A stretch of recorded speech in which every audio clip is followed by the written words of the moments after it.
और अपने channel Anita Chaudhary live news के जरिए एक बार फिर आपके साथ जुड़ी हूँ। तो ज़्यादा वक्त न जाया करते हुए सीधा मुद्दे की बात करते हैं। मुद्दे की बात ये है कि पाकिस्तान एक बार फिर बौखलाया हुआ है। पाकिस्तान बौखलाहट में कुछ भी बोले जा रहे हैं, ऐसे अनाप शनाप स्टेटमेंट दे रहा है जिसका कोई मतलब नहीं है।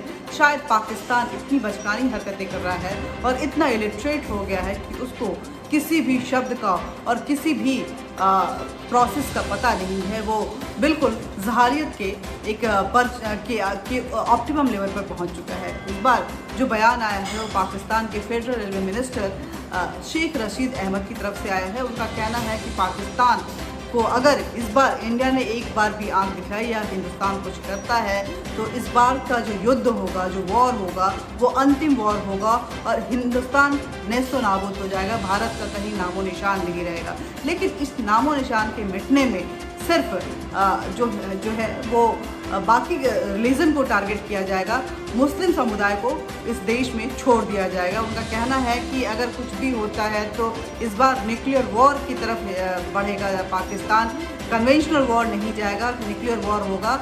शायद उनको पता नहीं है कि क्या मतलब होता है कन्वेंशनल वॉर का और क्या मतलब होता है न्यूक्लियर वॉर का, और कितना कमतर आंक रहे हैं वो हिंदुस्तान की ताकत को। बहरहाल इन सारी बातों को छोड़ते हुए हम उनके बयान जो दिए हैं उनको सुनते हैं। कितनी बचकानी ये बयान है।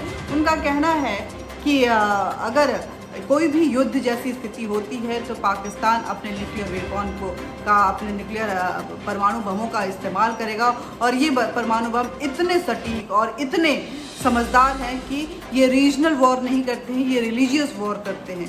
उनका कहना है कि उनके पास 250 ग्राम से लेकर के 300 ग्राम तक के पाकिस्तान के पास न्यूक्लियर बॉम्ब है जो कि आसाम तक कारगर साबित होंगे और अगर पाकिस्तान छोड़ता है तो इसमें मुस्लिम समुदाय को छोड़ दिया जाएगा, बाकी पूरे हिंदुस्तान को नेस्तो नाबूद किया जाएगा। ये कौन सा टारगेटेड बॉम्ब पाकिस्तान ने तैयार किया है जो रीज़न को नहीं समझता है, रिलीजन को समझता है।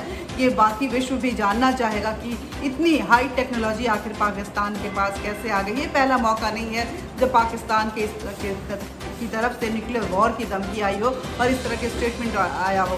आपको बता दें कि 2019 में पाकिस्तान के प्रधानमंत्री इमरान खान ने भी परमाणु युद्ध की धमकी दी थी, जिसके बाद उनकी यूएन में भी थू हुई थी और पूरा विश्व उनकी तरफ जो है वो पाकिस्तान की तरफ एक तीखी नज़रों से देखा था कि आखिर पाकिस्तान चाहता क्या है। एपी सेंटर जो पाकिस्तान है, एपी सेंटर ऑफ टेररिज्म माना जाता है, आतंकवाद का गढ़ है पाकिस्तान। वो न्यूक्लियर वॉर की धमकी दे रहा है और पूरे विश्व को ये संदेश दे रहा है कि अगर कुछ भी होता है तो पाकिस्तान के पास इस तरह के बॉम्ब हैं कि वो किसी को भी उड़ा सकता है। आपको बता दें शेख अहमद रशीद ने सिर्फ इतना ही नहीं बोला। शेख रशीद का कहना है कि एक नया ग्रुप तैयार होगा जिसमें कि पाकिस्तान, चीन, श्रीलंका, टर्की ये सब तो रहेंगे ही, साथ ही हिंदुस्तान का सबसे पुराना साथी रशिया भी है, वो हिंदुस्तान का साथ नहीं देगा और वो पाकिस्तान के साथ में रहेगा और पाकिस्तान हिंदुस्तान को ख़त्म करने में कोई कोर कसर नहीं छोड़ेगा। हालांकि मैं याद दिलवाना चाहती हूँ शेख रशीद अहमद साहब को कि अभी आपको शायद याद नहीं है, सर्जिकल स्ट्राइक आपने देख लिया, आपने बालाकोट भी देख लिया कि किस तरह से हिंदुस्तान की सेना की एक दो लोग जाते हैं और आपके पूरे जो बंकर्स हैं उसको नेस्तो नाबूद करके चले आते हैं। सेना की वायुसेना की क्राफ्ट बालाकोट जाती है और वहाँ पे बालाकोट जो आतंकवादियों का गढ़ था, पूरे आतंकवादियों के उस गढ़ को समाप्त करके चली आती है और आप बस बयान देते रह जाते हैं। लेकिन ये पहला मौका नहीं है। लेकिन इस बार जिस तरह से बयान आया है कहीं ना कहीं ये साफ नज़र आ रहा है कि पाकिस्तान जो कि टेररिज्म को बढ़ावा देते देते अब हिंदुस्तान में थक चुका है, वो कहीं ना कहीं ये कोशिश कर रहा है कि अब हिंदुस्तान वो रिलीजियस वॉर की तरफ, इंटरनल वॉर की तरफ जाए और रिलीजियसली इसको बांटने की कोशिश कर रहा है। हिंदुस्तान पाकिस्तान की बात कर रहा है, हिंदुस्तान को हिंदू और मुसलमान में बांटने की पाकिस्तान बात कर रहा है, लेकिन शायद वो भूल गया है कि 370 हट चुका है और कश्मीर की बार बार वो बात कर रहे हैं। कश्मीर अब हिंदुस्तान का अभिन्न अंग हो चुका है। वो कश्मीर की बात भी कर रहे हैं तो ये बता रहे हैं कि हम मुस्लिम कम्युनिटी जहाँ पे होगी वो उसको कुछ नहीं होगा। इसका मतलब कहीं ना कहीं वो ये संदेश दे रहे हैं कि श्रीनगर को कुछ नहीं किया जाएगा, बाकी लद्दाख और जम्मू को जो है वो बर्बाद कर दिया जाएगा। आसाम में जो मुस्लिम डोमिनेटेड एरिया है उसको छोड़ दिया जाएगा, बाकी जहाँ पे हिंदू डोमिनेटेड एरिया है उसको बर्बाद कर दिया जाएगा। इस तरह की बात अगर पाकिस्तान कर रहा है तो जाहिर सी बात है शायद पाकिस्तान इंतज़ार कर रहा है एक और सर्जिकल स्ट्राइक का। आपको बता दें कि मोदी गवर्नमेंट ने जब 370 हटाया था तो जब पाकिस्तान की तरफ से अपोज के स्वर जो हैं वो सामने आए थे तो उसमें साफ कर दिया गया था कि ये तो कश्मीर हमने अपनाया है जो हिंदुस्तान के पास है, लेकिन जो जिस कश्मीर का हिस्सा पाकिस्तान कब्जाए हुए है हिंदुस्तान उसको भी लेकर रहेगा। और यही वजह है कि जब राम मंदिर का निर्माण हुआ तो पीओके के शारदा पीठ से भी मिट्टी जरूर आई उस मंदिर में के निर्माण कार्य में को आगे बढ़ाने के लिए।